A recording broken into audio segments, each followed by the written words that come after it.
है everyone, welcome to Maya shares. Warren Buffett की विलक्षण प्रतिभा के संबंध में आज का अध्ययन हमारा रहेगा।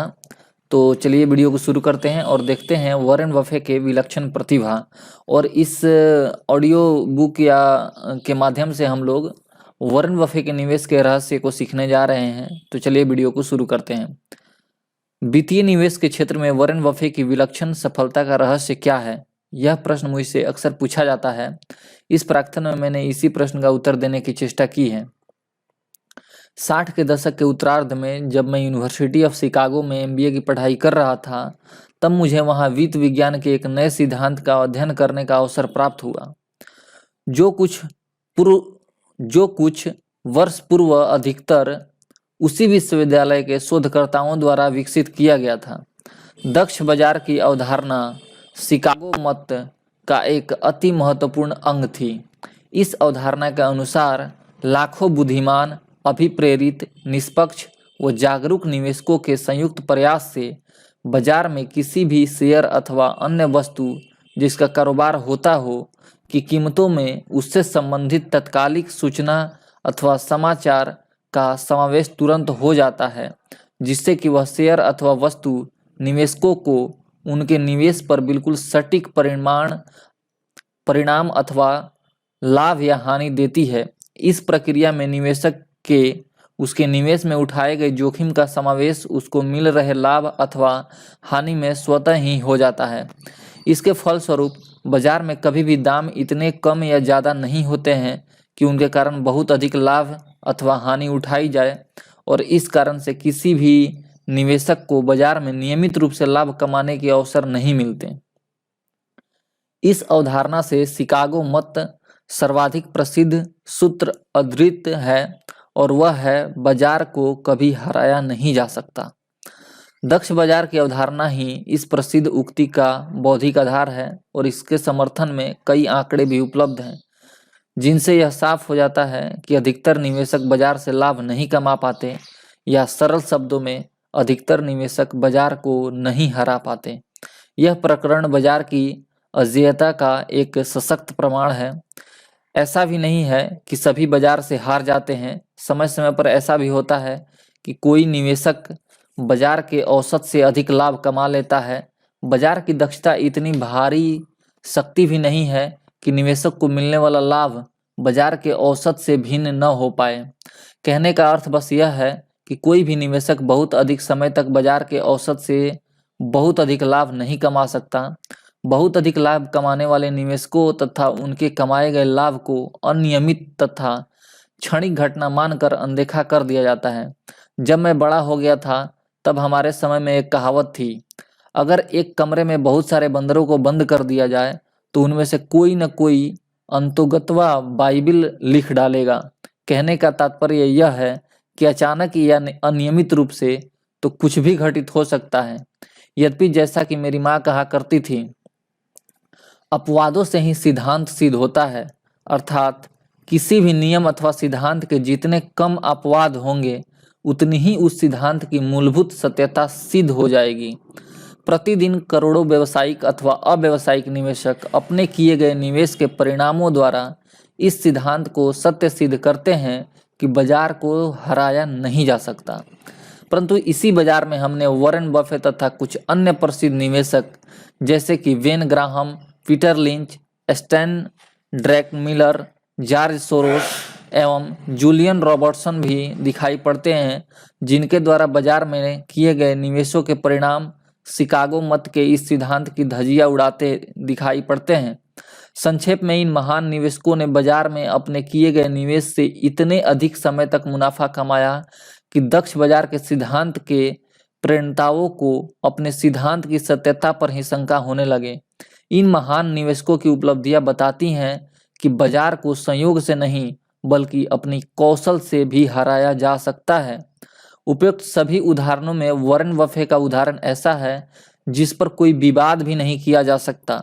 वॉरेन बफे के कार्यालय की दीवार पर उनके द्वारा टाइप किया हुआ एक संदेश प्रदर्शित है, जिसमें यह दर्शाया गया है कि सन 1956 में उन्होंने $1,05,000 की पूंजी से द बफे पार्टनरशिप की स्थापना की थी, तब से उनकी कंपनी में इतना बाहरी अतिरिक्त पूंजी निवेश हुआ है तथा इतना मुनाफा हुआ है कि आज बर्कशायर हैथवे का बाजार में 183 बिलियन डॉलर का निवेश है तथा उसकी कुल संपत्ति 202 बिलियन डॉलर है।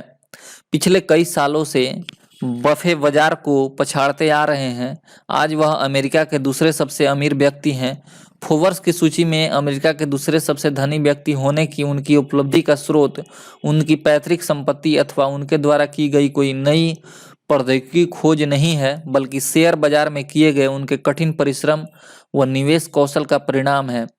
वॉरेन बफे की इस अद्वितीय उपलब्धि के पीछे क्या कारण है? मेरे विचार से ये कारण निम्नलिखित हो सकते हैं। वह अत्यधिक तीव्र बुद्धि वाले व्यक्ति हैं। बफे की प्रसिद्ध उक्तियों में से एक है, यदि आपका बौद्धिक स्तर यानी IQ 160 है तो 30 अंक बेच दीजिए, आपको उनकी आवश्यकता नहीं है। अपनी पुस्तक आउटलायर्स में मैल्कम ग्लैडवेल कहते हैं कि महान सफलता प्राप्त करने के लिए व्यक्ति को विलक्षण रूप से प्रतिभावान होने की आवश्यकता नहीं है, बल्कि उस सामान्य प्रतिभाशाली होना ही काफी है। सामान्य से अधिक बुद्धिमान होने से किसी व्यक्ति के सफल होने की संभावना बहुत अधिक नहीं बढ़ती। यथार्थ में कई ऐसे विलक्षण बुद्धि वाले व्यक्ति हैं जो कि अपने विचारों की दुनिया में ही खोए रहते हैं तथा इस कारण से वास्तविक दुनिया में सफलता से वंचित रह जाते हैं। केवल ऊंचा बौद्धिक स्तर या IQ होने से ही कोई महान निवेशक नहीं बन जाता। यदि उच्च बौद्धिक स्तर वाले स्वतः ही अच्छे निवेशक होते तो कदाचित कॉलेजों में पढ़ाने वाले प्रोफेसर अमेरिका के सबसे अमीर व्यक्ति होते। व्यापारिक कौशल तथा व्यवहारिक ज्ञान भी एक सफल निवेशक होने के लिए उतने ही महत्वपूर्ण है। वैसे मेरा मानना है कि वॉरेन बफे की बौद्धिक क्षमता 130 से कहीं अधिक है और उन्होंने अपनी अतिरिक्त बौद्धिक क्षमता को सहेज कर रखा है एवं उसका प्रयोग भी करते हैं।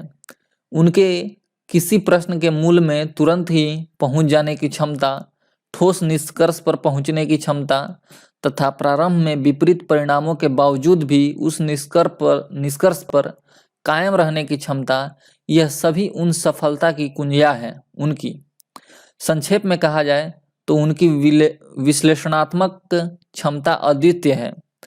वे यह सब कुछ बहुत तेजी से कर लेते हैं। उनको किसी निष्कर्ष पर पहुंचने में कई हफ्ते अथवा महीनों का समय नहीं लगता। उन्हें सांख्यिकी गणनाएं करने वाले विश्लेषकों की फौज की भी कोई आवश्यकता नहीं पड़ती। वह केवल उन्हीं संख्याओं पर अपना ध्यान केंद्रित करते हैं जो उन्हें महत्वपूर्ण लगती है और ऐसी संख्याएं एवं गणनाएं पहचानने की उनके पास विलक्षण प्रतिभा है। उनका फलसफा उनका मार्गदर्शन करता है।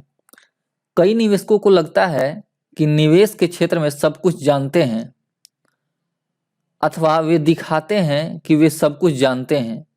और तो और उन्हें लगता है कि चूंकि संसार सदा ही बदल रहा है, इसीलिए उन्हें बदलाव के साथ चलने के लिए सदा ही अपनी सोच भी बदलनी चाहिए, जिससे कि वे बदलते समय से पीछे न रह जाएं। इस सोच के साथ समस्या यह है कि हर व्यक्ति हर समय सब कुछ नहीं जान सकता। बार बार अपनी सोच तथा कार्यशैली बदलना एक कठिन कार्य है तथा ऐसी सोच के कारण एक निवेशक में विशिष्ट ज्ञान तथा उपयोगी व्यवहारिक ज्ञान का विकास होने में बाधा उत्पन्न होती है। दूसरी ओर वॉरेन जानते हैं कि उन्हें क्या पता है और क्या नहीं पता। जो उन्हें पता है वे उस पर अपना ध्यान केंद्रित रखते हैं और उन अन्य बातों दूसरे पर छोड़ देते हैं।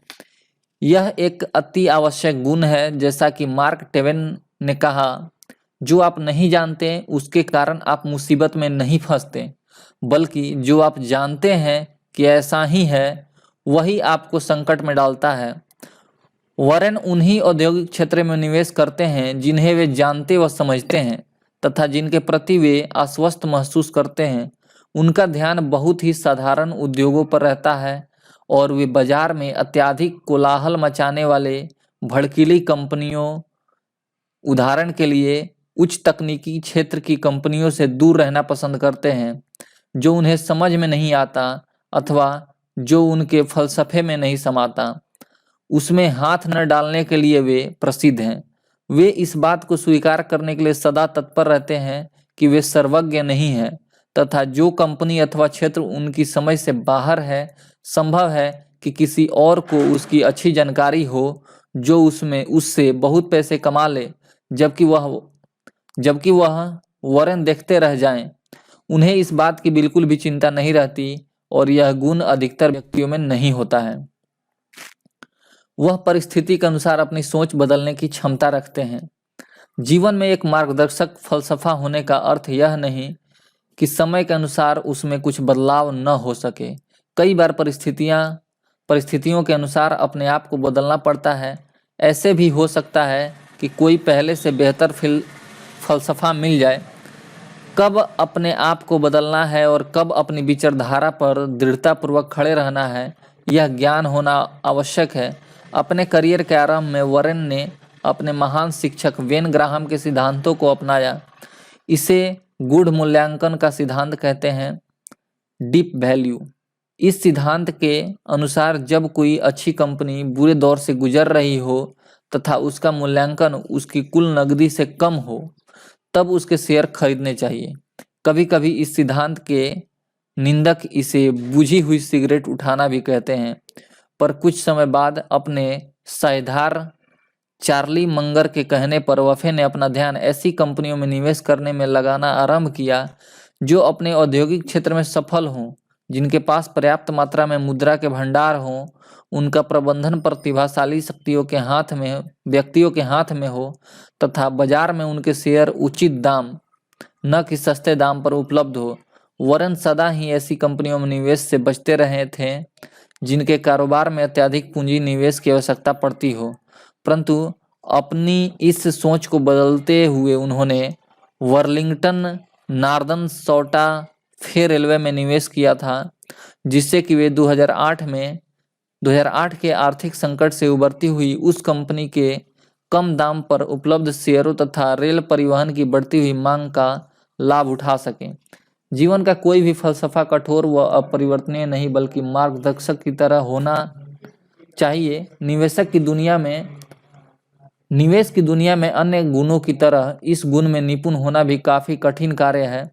वॉरेन बड़ी ही कुशलता से न तो बाजार के हर नए चलन के पीछे भागते हैं और न ही अपनी सोच को इतना कठोर बनाते हैं कि वह नई परिस्थितियों का लाभ न ले सके। ओके फ्रेंड्स, तो ये वीडियो जो था वॉरेन बफे के निवेश के रहस्य का पार्ट 1 रहा। नेक्स्ट वीडियो में हम लोग बात करेंगे कुछ और विलक्षण प्रतिभा के बारे में। और इस वीडियो का बनाने का मेरा पर्पस ये था क्योंकि मैं आपको उस लायक बनाना चाहता हूँ कि आप स्वयं निवेश कर सके, उन सारे टेक्निक को सीख सके जो कि निवेश के लिए जरूरी है। आपको किसी पे आधारित रहने की जरूरत नहीं है। तो इसीलिए इस वीडियो सीरीज को बनाया गया है। तो आप नेक्स्ट वीडियो में जरूर इसको देखिए और समझिए कि निवेश कैसे किया जाता है। अगर आप कुछ और विशेष इसके बारे में जानना चाहते हैं तो mayashares.com पे विजिट कर सकते हैं और वहां पे आप इन्वेस्टिंग से रिलेटेड या ट्रेडिंग से रिलेटेड कुछ पॉइंट को सीख सकते हैं। तो thank you for watching this video. मिलते हैं नेक्स्ट वीडियो में।